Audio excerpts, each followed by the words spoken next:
এখন রব্বুল আলামিন কি বললেন সূরা হজের 34 নম্বর আয়াতে, যে আমি প্রত্যেক উম্মতের জন্য কি করেছি, কুরবানির নিয়ম করে দিয়েছি।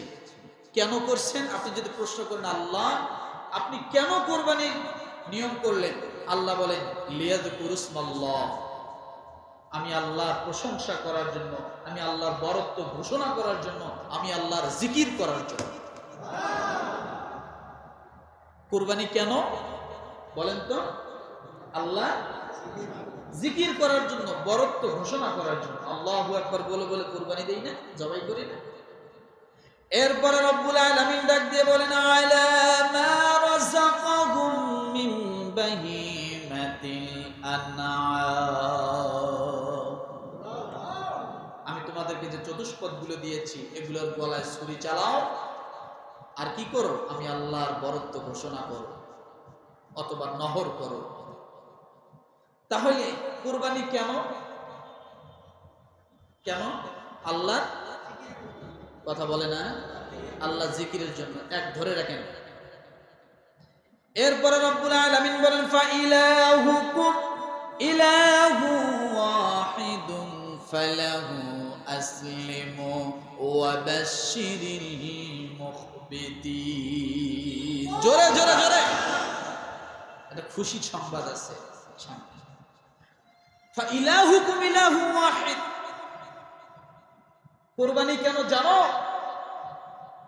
শুধুই জিকির না, কুরবানি এটাই বোঝায় যে আল্লাহর একত্ববাদের ঘোষণা করা, তাওহীদের ঘোষণা করা। কুরবানি কেন? তাওহীদের ঘোষণা করা।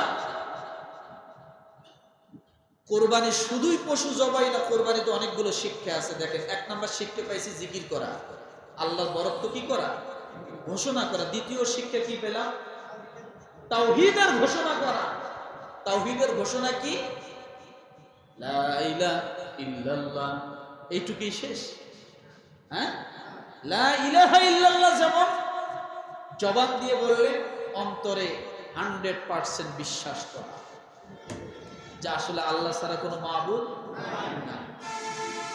যে ব্যক্তি এই কুরবানির থেকে এই তাওহীদের শিক্ষা নেবে,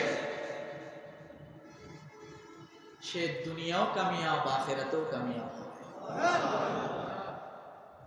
সে দুনিয়ায় সফলতা লাভ করবে, আখিরাতেও আল্লাহ তাআলা তাকে সফলতা লাভ করবে। তাহলে কুরবানি মানে কি শুধুই জিকির, শুধুই ছুরি চালানো? না, তাওহীদের ঘোষণা করা। আল্লাহু আকবার বলে তাওহীদের ঘোষণা করা। তাহলে দুইটা পাইলাম। তৃতীয় নম্বরে আল্লাহ পাক রব্বুল আলামিন বলেন ফালাহু আসলিমু। এই আয়াতের আল্লাহ বলেন সুতরাং তোমরা তারই আনুগত্য করবে। দেখেন তাওহীদ এবং রিসালাত কেমনে ঢুকায় দিছে আল্লাহ। ফালাহু আসলিমু, তোমরা তার আনুগত্য করবে, অর্থাৎ আমি আল্লাহর ফাইলাহুকুম ইলাহুন ওয়াহিদ, আমি আল্লাহর একত্ববাদের ঘোষণা দাও। যখন আমি আল্লাহর একত্ববাদের ঘোষণা দিবা, ফালাহু আসলিমু, সঙ্গে সঙ্গে তোমরা তার আনুগত্য করবে, অর্থাৎ রাসূলের তোমরা ইত্তেবা করবে। বলেন সুবহানাল্লাহ। কোন পথে করবে? আমার তাওহীদের ঘোষণা যে দিবা, কোন পথে দিবা আল্লাহ সেটা বলে দিয়েছে। ফালাহু আসলিমু, তোমরা তার আনুগত্য করো। কার আনুগত্য? রাসূল সাল্লাল্লাহু আলাইহি ওয়াসাল্লামের আনুগত্য করো। তোমাদের রাসূল তোমাদের জন্য যা নিয়ে আসছে উসওয়াতুন হাসানাহ, রাসূল যে নিয়ম বাতলায় দিচ্ছে তাওহীদ ঘোষণা করার জন্য, তোমরা তাই করো। কিন্তু আমরা তো রাসূলের কিছু মানতেছি, কিছু মানতেছি। মিষ্টি খাওয়ার সুন্নত এটা খুব করে মানি, মেসওয়াক করার সুন্নত এটা ধারে কাছে যাই না। বোঝার জন্য বললাম, যুদ্ধ করা যেমন, প্রতিরোধ করা যেমন সুন্নাত, প্রতিরোধ করা কি, কিন্তু প্রতিরোধ তো করা দূরের কথা, মরে মরুক আমি ভালো থাকি। এই স্বার্থপরের দুনিয়া আসছে না নেই? কথা বলেন। এই জন্যই তো আজকে এই অবস্থা। যারাই স্বার্থপরতা করতেছে এদের একটা একটা করে ধরতেছে আর মারতেছে। বোঝেন না? ইহুদিরা কিন্তু স্বার্থপরতা করতেছে না। যখন ইসরায়েল ইসরায়েলে হামলা হয়েছে, আমেরিকার থেকে অস্ত্র পাঠাইতে দেরি হয়েছে নাকি? কথা বলেন। শুধু মুখ দিয়ে বলে নেই, অস্ত্র দিয়ে দেখাই দিছে। আর আমরা শুধু মুখ দিয়ে বলেই শেষ। কথা ঠিক না? এটা হলো স্বার্থপরের দুনিয়া। আল্লাহ তাআলা এই কথাই বলতেছেন, ফালাহু আসলিমু, আমার রাসূল তাওহীদের পথ যেভাবে তোমাদেরকে দেখায় তোমরা ওই পথেই কি করো? অনুসরণ করো, তাহলে তোমরা কামিয়াব হবে। কি হবে বলেন? আমার ভাইরা, এরপর রব্বুল আলামিন শেষের ক্ষেত্রে এই আয়াতের শেষে আল্লাহ বলেন, ওয়াবাশশিরিল মুখবিতিন। হলো না তো একসঙ্গে? এটাই তো খুশির খবর। ওয়াবাশশিরিল মুখবিতিন, আল্লাহ বলেন আর সুসংবাদ দাও বিনয়ীদেরকে। কাদেরকে?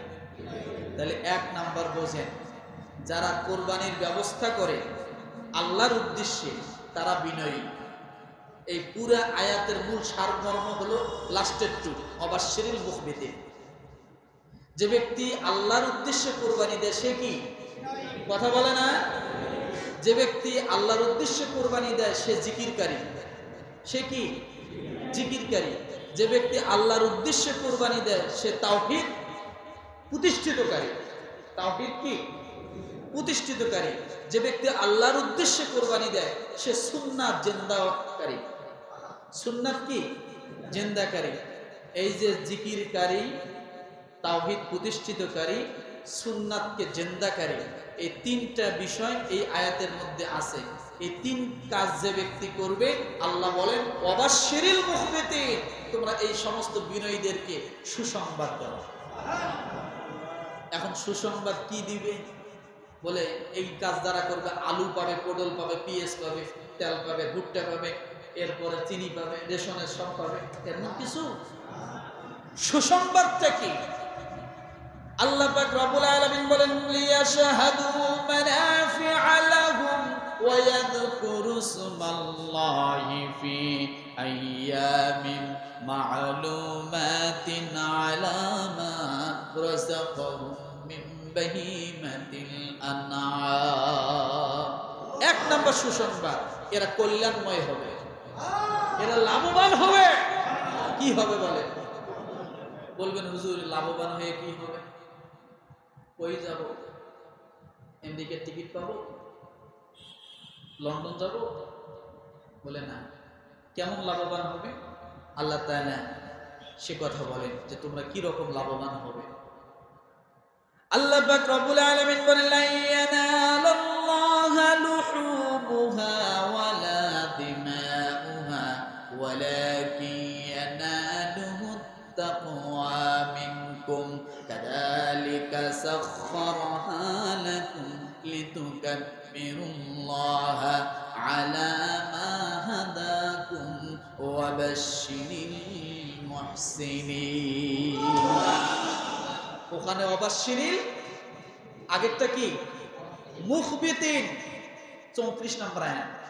আর 37 নম্বর আয়াত আল্লাহ বলেন ওয়াবাশশিরিল মুহসিনিন। কথা বলে না? ওয়াবাশশিরিল মুহসিনিন। মুমিন মুসলমানের থেকেও দামি হলো মুহসিন। বলছিলাম মনে নাই? মুমিনের থেকেও দামি মুহসিন। কিসের থেকেও দামি? মুমিন মুসলমানের থেকেও দামি মুহসিন। মুহসিন বান্দা যে হবে সব ডবল ডবল পাবে। আল্লাহ পাক রব্বুল আলামিন সূরা হজের 37 নম্বর আয়াতে বলেন কি লাভ হবে তোমাদের? দেখো, আল্লাহর কাছে তাদের গোশত পৌঁছে না, তাদের কুরবানির পশুর গোশত পৌঁছে না, রক্ত পৌঁছে না, ছাল চামড়া কিছুই পৌঁছে না, হাড়াড্ডি পৌঁছে না। তাহলে পৌঁছেটা কি? আল্লাহ বলেন বরং তোমাদের তাকওয়াই আমার কাছে পৌঁছে। কি পৌঁছে বলেন? এবার প্রশ্ন করবেন আল্লাহ তাকওয়া পৌঁছে লাভ কি?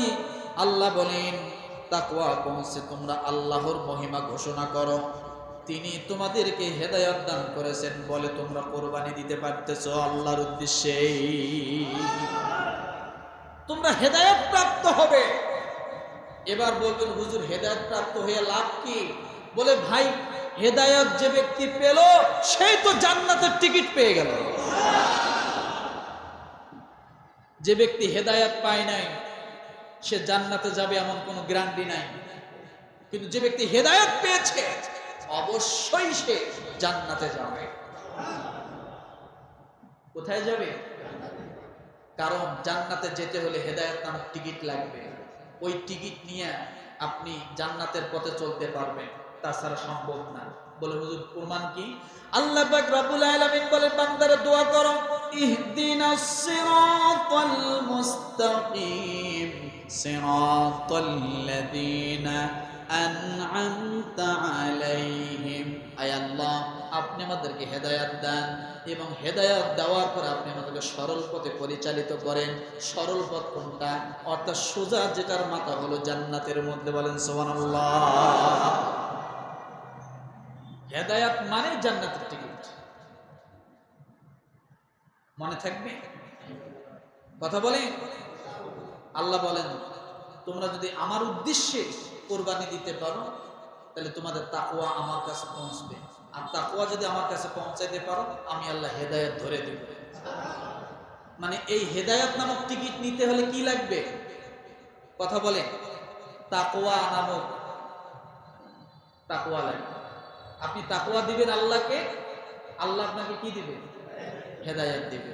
এই হেদায়েত যদি আপনি পান তাহলে কোথায় যাবেন? জান্নাতে। হেদায়েত ছাড়া জান্নাতে যাওয়া সম্ভব নয়। আমার ভাইরা, তাহলে কোরবানি করার জন্য কি প্রস্তুত আছি ইনশাআল্লাহ?